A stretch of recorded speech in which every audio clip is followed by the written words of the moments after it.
ពេលវេលាសែនខ្លីតែមានន័យក្នុងជីវិតអ្វីដែលតែងតែគិតពងប្រាថ្នាមិនជឿលើនិស័យមិនជឿព្រេងវាសនាតែពេលនេះទើបដឹងថាជាការពិត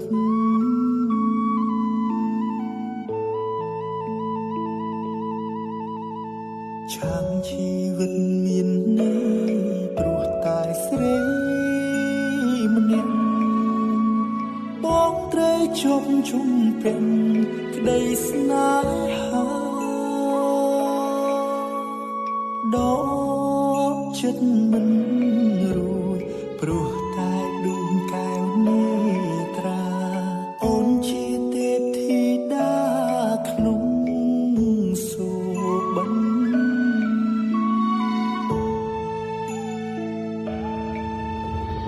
សំរទេពអប្សរមិនល្អដូចអូ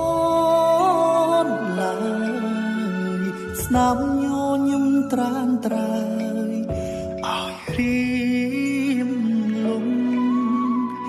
សារភាពថាសុំចាញ់ស្នេហ៍តូចតាន់រៀមបន់ស្រន់ឲ្យឆាំបានជួបមុំ